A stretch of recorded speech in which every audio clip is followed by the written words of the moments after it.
Okay, this class we'll be learning on second chapter, which is very much important with respect to the exam point of view also. That is the chemistry of amino acids and proteins. Okay, in the last class we have discussed on related to the cell, cellular structure, how is the transport across the cell membrane, and the fluid mosaic model of the cell membrane also. So next we will be learning on chemistry of amino acids and what are proteins. So first coming to the amino acids you all be knowing that amino acids are nothing but the building blocks of any protein. Okay, it is the building block of any protein. Like for example, let you take the muscles, etc. Amino acids are the main important building blocks. It's like bricks. Okay, if you want to build a wall, obviously you require bricks. After the bricks are being pasted or put in an alignment in a particular shape and format, then only you can build a particular wall. Similarly, the any muscle, any organism, you can take multicellular organisms, the muscles or the proteins are built upon using the monomer units. They are the single unit. Okay, they are the monomeric units. They are called as amino acids. The name itself is telling amino acids means what? It contains one amino group and one acid group. Okay, the amino acids are typically contains one amino group and one acid group attached to a same carbon atom, which is called as alpha carbon atom. Okay, you might be knowing the numbering of hydrocarbon chains, alpha, beta, gamma, delta. Similarly, in amino acids, the two functional group you can consider as one functional group as the amino group, second functional group as the carboxy group or carboxylic acid group. So both these groups are two different functional groups. Okay, means they are independent functional group attached to same carbon atom. Yes, they are attached to same alpha carbon atom or the first carbon atom in the chain, and the other two valencies of the carbon are satisfied by one by hydrogen, other by any side group. Okay, the carbon is attached to four different components. One is the amino group, second is the carboxy group, third with the hydrogen group, and fourth with the anything can be the R group. Okay, R group can be even simple H also. Hydrogen atom also can be the side chain. So the general structure of amino acid, it contains a carboxy group, amino group, a carboxy group. Another two valencies are satisfied by the hydrogen ion and the side chain. So in the exam, they'll ask you what is an amino acid? Name some amino acids. Okay, so it is nothing but a molecule made up of two functional groups, amine group and carboxylic acid group, along with a side chain specific to different amino acid. Means what? When you change the R group, then you will be naming them as a different amino acid. Okay, there are plenty of amino acids, but in human beings there are countable numbers, that is 20 amino acids, plus there are other two amino acids which are not a true amino acids or genetically coded amino acid, but still you can tell there are 20 amino acids, and generally they are made up of these components, that is carbon, hydrogen, oxygen and nitrogen. If you see here also, nitrogen is a carbon, hydrogen and oxygen. Yes, these are the four molecules or atoms which build upon to make one amino acids. And there are plenty amount of amino acids. There are more than 320 amino acids, but in the humans or multicellular organisms, the proteins, as you all have learned in your previous schooling also, that there is something called as translation process. Translation means the genetic information. The genetic information which is present on the DNA is given to the RNA, that is called as transcription. From transcription, it is converted to a protein. That is the translation. So this occurs by addition of the amino acids. So these amino acids are technically coded by what?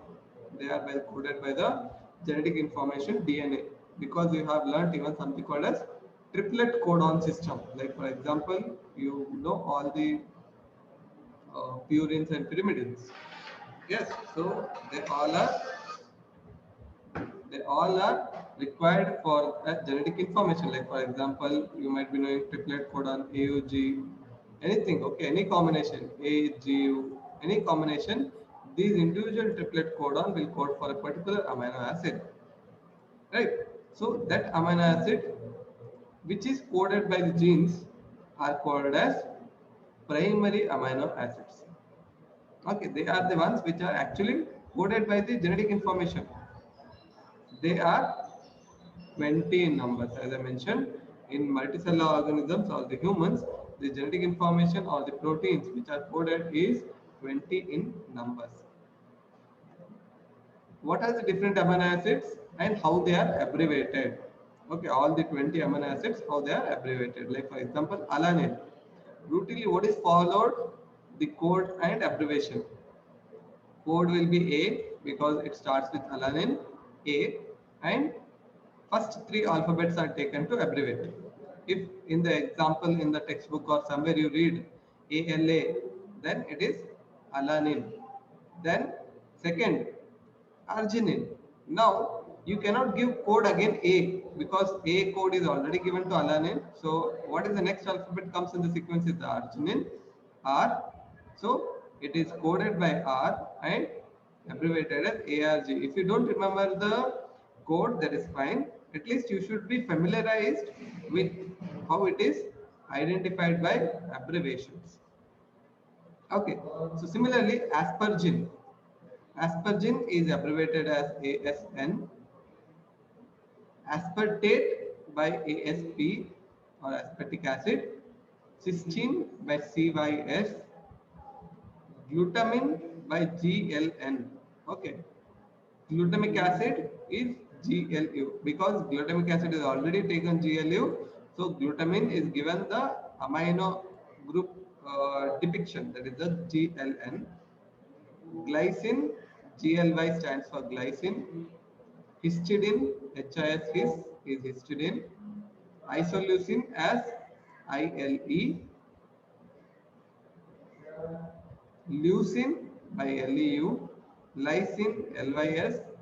Methionine, phenylalanine, proline, serine, threonine, tryptophan, tyrosine, and valine. Please note down that you should know all the 20 amino acid names. Okay, you should know all the 20 amino acid names, which starts from the alanine and ends with the proline. Okay, alanine, arginine, aspirin. So like that, all the 20 amino acid names you should be thorough with. Okay. Next, how these amino acids are classified is a 3-mark question. It's also a 5-mark question. Please note down. The classification of amino acid is most frequently asked in the exams, and they are classed on different bases. What are the different bases? They can be classified based on the structure, how they appear. Based on that, they can be classified, or they can be classified based on the side chain. What is the side chain? The R group, which we have seen in the general structure of the amino acids. The R group. If what R group it has, it can be based on that, they can be classified. Based on the metabolism also, they can be classified. Okay, metabolism means whether they help in ketone body synthesis, whether they help in glucose synthesis, okay, or both. They help in synthesis of both the ketone bodies and glucose. Okay, depending on this thing, we can know that they are classified. Also, they can be based on nutrition. Okay, based on nutrition, whether the amino acid is a partial amino acid or a partial protein or a complete protein. Okay, so like this also, you can classify. We will see individual.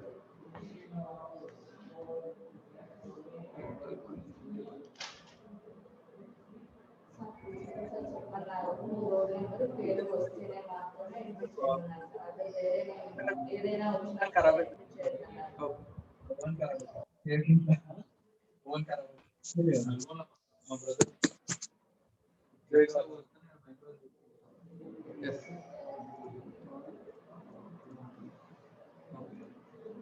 So these are the 4 different classifications which can be individually asked. Like for example, in the exam they'll ask you classify the amino acid based on the structure. 5-mark question. Classify the protein amino acid based on side chain. 3-mark question. Based on the metabolism, again 3-mark question. Classify based on the nutrition, 3-mark question. Okay, so in the exam, all the individual basis of the amino acid classification is an important exam question. So first we'll see based on the structure. So based on how it appears, they can be classified as one under the aliphatic. You have monoamino, monocarboxylic. We all know amino acid contains how many functional group? 2 functional group, amino and a carboxy end. Correct? This is the carboxy end. This is the amino end. So based on that, monoamino means only one amino and one carboxyl group is present in the amino acid. That is called as monoamino monocarboxylic, or second monoamino dicarboxylic. Like for example, single amino group is there, but 2 carboxyl groups are present in the structure. So what are the examples that we'll see in the next slide? But you can classify based on the monoamino monocarboxylic, monoamino dicarboxylic. Similarly, you can have dibasic monocarboxylic. Means what? Only single COH group is there, but there are 2 NH group. Okay, 2 amino groups are there. Diamino monocarboxylic. So this is based on the aliphatic. You can have based on again aromatic, that is the cyclical rings are present as a benzene or pentane ring. Heterocyclic similarly, amino acids also. So this is one classification, plus derived amino acids can be again a 3-mark question. Okay. Derived amino acids, again further they are classified based on whether they are present in the protein, not present in the protein, and they are not alpha amino acid. As I mentioned, what do you understand by alpha amino acid? When both the functional group COOH and NH2, that is the amino group, both the functional group are attached to first carbon, that is the alpha carbon, then only it is actually a true alpha amino acid. All the amino acids majorly which are present in the body are alpha amino acid. So we'll see one by one what are the different examples for this. Okay, first monoamino monocarboxylic acid. Okay, what we are learning now is structure. Based on the structure, how they are classified. Okay, how the amino acids are classified. It is a 5-mark question. Please remember. Okay, the classification of amino acid based on structure is a 5-mark question. You should all be able to write the examples. What are the examples? Monoamino monocarboxylic means they contain only one amino group, one carboxyl group. Like example, simple amino acid, glycine and alanine. Okay, you can see here in the structure of the glycine, R group is replaced by only H. Alanine, it is a methyl group. You need not to know what is the specific structure of the same, but you should know the examples for the same, because in exam they'll ask you write any simple amino acid. So you should be able to write glycine and alanine. Write examples for branch chain amino acids. It's again 3-mark question. Examples for branch chain amino acids. There are 3 branch chain amino acids. That is valine, leucine, isoleucine. Okay, you can see here the R group is branching. Okay, it is valine, leucine and isoleucine are the 3 branch chain amino acids. There is something called as hydroxy amino acid. Means what? In the structure they contain something called as hydroxyl group, OH group. What are the 2 examples? serine and threonine. Like you can see here, OH group is present in serine, OH group is present in the threonine. So in the aliphatic amino acids containing the hydroxy group means they contain the hydroxyl group. They are serine and threonine. Next, there are some amino acids which are sulfur containing. Again, this can be a 3-mark question in the exam. Name some sulfur containing amino acids. So you should be able to write cysteine and methionine. Okay, in the structure if you see, cysteine contains a sulfur, methionine also contains a sulfur. So sulfur containing amino acid examples are 2, cysteine and methionine. Next, amino acids with amide group. Amide group means again one more H, N is there. What are the examples? Aspergine. Please remember, if INE is there, then it is containing a amide group. Okay, aspergine. You can see this is the basic structure. This is the alpha carbon to which one carboxyl group and one amino group is attached. Apart from that, there is one more amino group. That's why amide is present. Aspergine. Similarly, glutamine also contains one additional amine group. Okay, this is the general structure. This is the side chain. Okay, side chain. One amide group is extra. So, amino acids with amide group examples are aspergine and glutamine. Next, examples for monoamino dicarboxylic means what? They contain two carboxyl groups. In the structure, they contain two carboxyl group. What are the examples? Same, aspergine and glutamine. In acidic form, they are called as aspartic acid and glutamic acid. Okay, you can see in the structure. This is the general structure, two functional group. This is the second carboxyl group. Here also it is a second carboxyl group. Okay, so as I mentioned, monoamino dicarboxylic examples, two in number, aspartic acid, glutamic acid. And I have mentioned also, please, you need not to remember or able to represent the structures. Okay, not required. But why it is important currently to know is because these can be asked as an exam question. Like for example, write some branch chain amino acid. At least you should know how the branch chain appears. So then you can write examples like valine, leucine, isoleucine. Examples for hydroxy amino acid. So at least you will have idea hydroxy group is present, OH group is present. So examples are serine and threonine. Sulfur containing, where are the sulfur present? So in the structure sulfur is present, okay, somewhere. Then sulfur containing examples. Similarly, monoamino dicarboxylic acid means second carboxyl group is present. So that is why they are called as monoamino dicarboxylic acids. Examples like aspartic acid and glutamic acid. Amide group is aspergine and glutamine. Acidic group is aspartic acid and glutamic acid. Okay, I'll again tell you, you need not to draw the structures, but you should know what is the speciality in that structure. Whether it contains hydroxy group, whether it contains branch chains, or it contains two amino group, whether it contains two carboxy group, like that you should at least be able to identify the structure. Some are dibasic monocarboxylic. Okay, like for example, here also one amino group is there which is attached to alpha carbon. Alpha carbon. There is one more amino group. Yes. So lysine and arginine are the two amino acids which contains dibasic monocarboxylic acid. Okay, some are aromatic. Like for example, they contain the benzene ring or the 6-cyclic chain. Example, phenylalanine, tyrosine.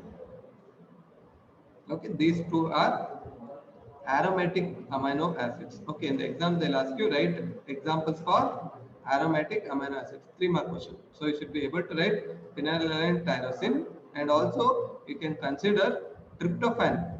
Okay, tryptophan, that is the tryptophan, which is example for the heterocyclic amino acids. You can consider under aromatic amino acids. and also the histidine. Okay, histidine also and is a heterocycline. There is one more amino acid which is called as amino acid, which can be asked in an example. There is only one example is there, that is the proline. Okay, proline. This proline is actually not a true alpha amino acid. Okay, it's not a true alpha amino acid, but still it is coded by the genes, coded by the genetic information, triplet codon. Okay, triplet codon codes for the proline, so it is considered under one among the 20 amino acids when we are counting them. Okay, when we are counting them. So these are the 20 amino acids which we have learned. Okay, any doubts are there with respect to these amino acids? Yes, what we have learned till now is how these 20 amino acids are classified based on the structure. Some are simple amino acids, some are branch chain amino acids, some are containing hydroxy group, some are containing sulfur group, some are containing the dibasic, that is amide group, or they contain the acidic group, dibasic, acidic, or they contain even the heterocyclic or aromatic ring, and immuno amino acid, which is the proline. So based on the structure we have seen. Okay, next we'll learn examples for derived amino acids. Means what? They are modified amino acids which are synthesized during some pathway. Okay, they are not genetically coded. The gene for that particular amino acid is not coded by the codon, triplet codon, but they are derived in the body. This can be asked as a 3-mark question. Name the derived amino acids or classify the derived amino acids. Broadly, they are classified as 3. That is, whether they are present in proteins or not. Yes, whatever is synthesized, this new type of amino acid in the body during some pathway, is it present in the protein? Yes, then there are examples. Not part of protein, but they are found independently in the blood circulation. Yes, there are some examples. And there are some examples for non-alpha amino acids. Non-alpha means, as I mentioned, both the functional group are attached to first carbon atom. That is the alpha amino acid. If, for example, this is the alpha and amino group is attached to beta, then they are non-alpha amino acids. Okay, it can be amino group can be attached to anything. It can be attached to the gamma, okay, or epsilon, any position it can be attached. So derived amino acids are further classified into found in the protein, not found in the protein. Third is non-alpha amino acids. Okay, they are called as non-alpha amino acids. Examples, like for example, hydroxyproline. What is actually happening here? Proline is the one which is normally present, but it is undergoing some additional of hydroxy group. Similarly, lysine.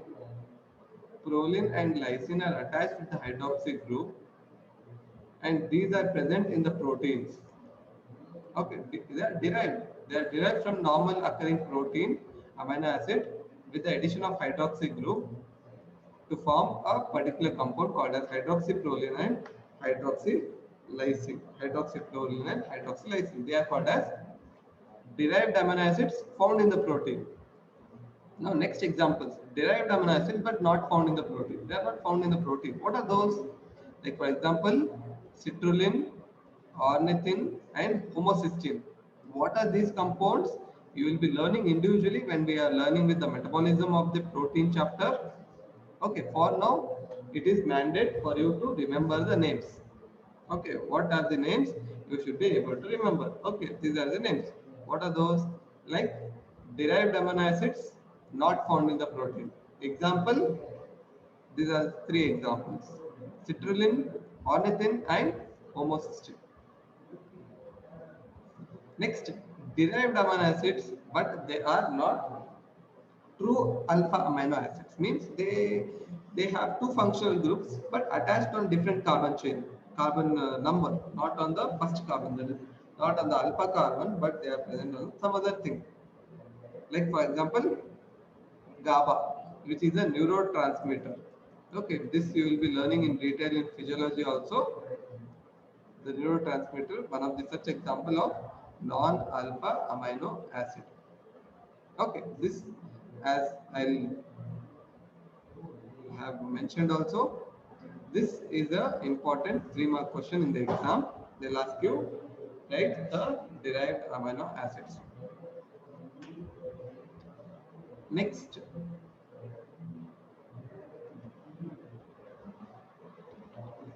okay, this one we have already seen based on the structure monoamino monocarboxylic, monoamino dicarboxylic, like example aspartic acid and glutamic acid. Then dibasic, two amino group and single carboxyl group, lysine, arginine. Then aromatic amino acids examples like phenylalanine and tyrosine. Heterocyclic like tryptophan or histidine are the example for heterocyclic. Amino acids like for example proline is the amino acid. Derived amino acids again we classified as 3 points. Found in the protein, example hydroxyproline, hydroxylysine. Not found in the protein, example they are freely independent. Okay, they are single molecules which are circulated in the blood. Like citrulline, ornithine and homocysteine are the examples. Non-alpha, GABA. Okay, GABA is the molecule which is a neurotransmitter. It is found as a non-alpha amino acid. Now we have seen based on the structure. Now, how they are classified based on the side chains. That is the R group which is present on the structure of the amino acid. How they are classified, we'll see. One is called as non-polar side chain. Non-polar means, polar means they love water. Non-polar is they are repellent to water. They are hydrophobic. Okay, they are hydrophobic to water. Means the side chain, if it is present, is non-polar side chain. Then the side chain can be polar, means they are water loving. The R group is either polar or they are non-polar. That is, either they love the water or they don't love the water. Non-polar side chains like for example alanine, valine, leucine, isoleucine, methionine, proline, phenylalanine, tyrosine, tryptophan. These all are R group, whatever is present, they are non-polar. Means they don't love the water. They repel the water from their structure. Okay, they don't allow the water to come near to them or they run away from the water molecules. There are some polar side chains, means they love the water.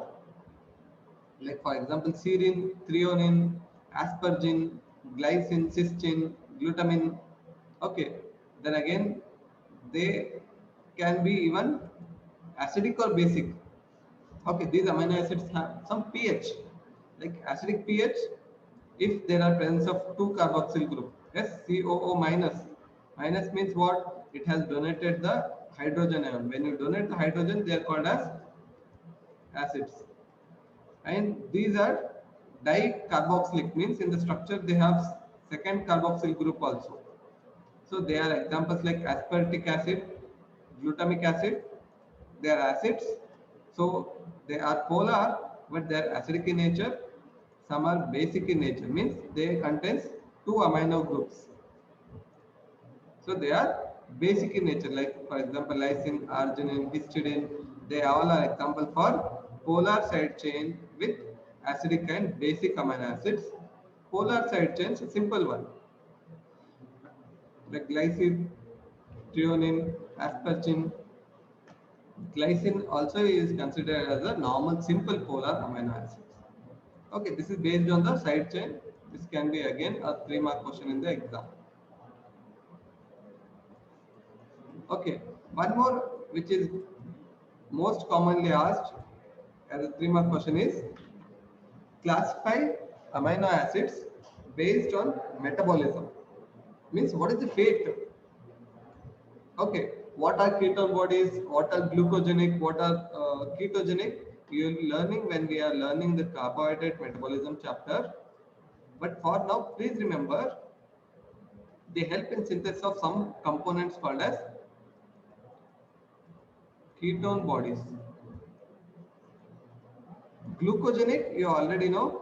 Glucogenic means it helps in the synthesis of glucose molecule. The pathways, okay, the metabolic pathways which helps in synthesis of ketone bodies and which helps in the synthesis of glucose. There are some pathways in the body which only dedicated to the glucose synthesis. There are some pathways which are related to the ketone body synthesis.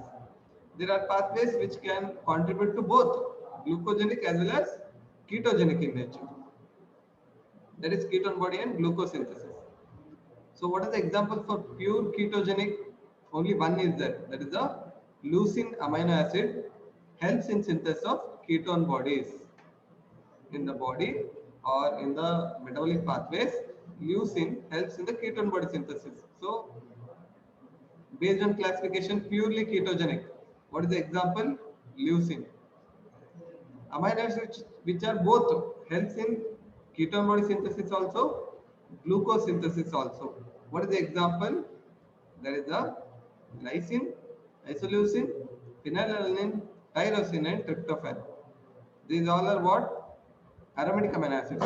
Okay, almost all three aromatic amino acids plus lysine and branch chain amino acid isoleucine, they help in synthesis of both ketone bodies as well as the glucose, and all the remaining 14 amino acids helps in the synthesis of glucose only. Okay, they are purely glucogenic.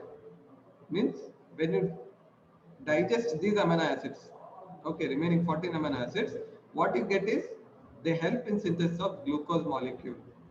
Okay, they contribute to the glucose synthesis. How and what are the different pathways that you will be learning when we start with the carbohydrate metabolism.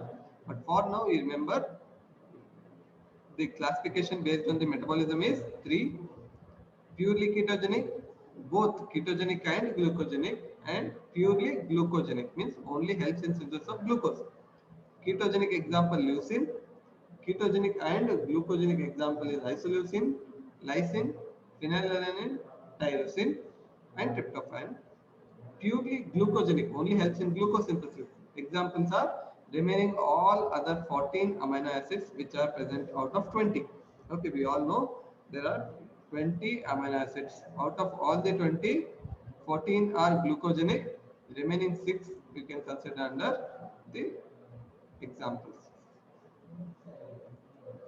One more classification which is important with the exam point of view is based on their nutrition. Okay, that is they are called as essential, non-essential, partially essential. What do you understand essential? It means it need to be supplied in your diet. Okay, these amino acids need to be present in your diet. Non-essential means not necessarily required on day-to-day basis. Okay, they are not necessary to be included in your diet. Why is that? Okay, some amino acids need to be supplied in your diet. They are called as essential amino acid. Some amino acids need not to be supplied on day-to-day basis or need not to be supplied in your diet. They are called as non-essential amino acids.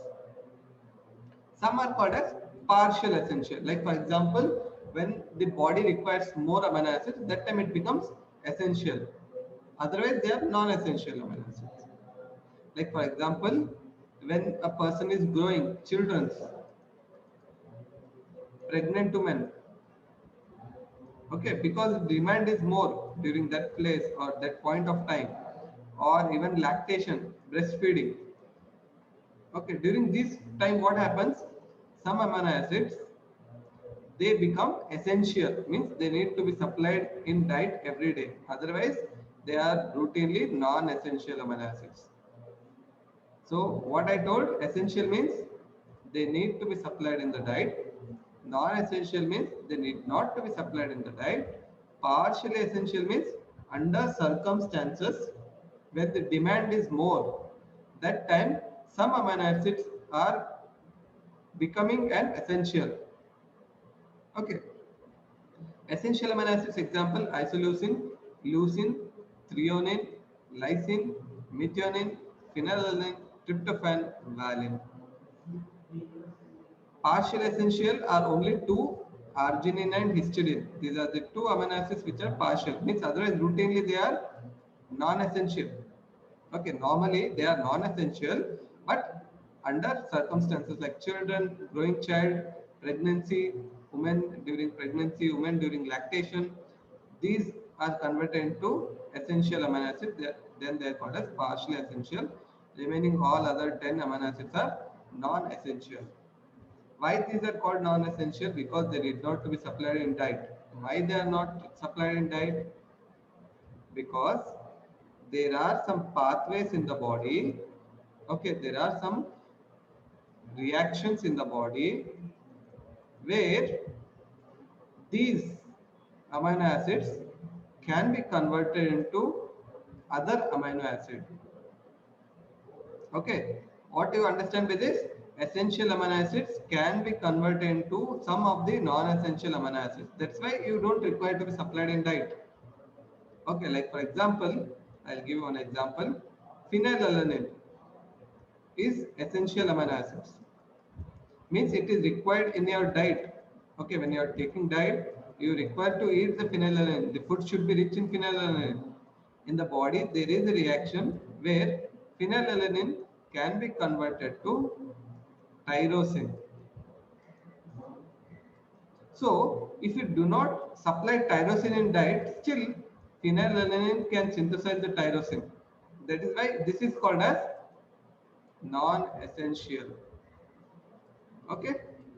So, all these amino acids, all the 10 amino acids can be synthesized from these amino acids. Essential can be converted to non-essential amino acids. That is the reason why they don't require to be supplied every day. But these amino acids need to be supplied on everyday basis. Okay, the essential amino acids can be converted to non-essential some amino acids. Hence, they are called as non-essential. We need not to give in the diet. Okay, so these are the different classifications based on which amino acids are classified. Okay, so which can be an exam question also. So next we'll be seeing on other aspects of the properties of amino acids. What are the different properties which we'll be looking after is physical property, optical means how it reacts with the light or the polarized light. Then other characteristics like for example ampholyte and isoelectric pH, and what are the other chemical properties. Okay, the properties of amino acid I think we'll continue it in the tomorrow's class. So here with this we'll conclude today's introduction to amino acid and a classification of amino acid. Okay, as I mentioned, these are the important classification which you should remember based on the structure, based on side chain, based on the metabolism, and based on the nutrition. Individually, these all four types of classification is an exam question. Okay, you can expect the question out of this classification of amino acid, and it is very important.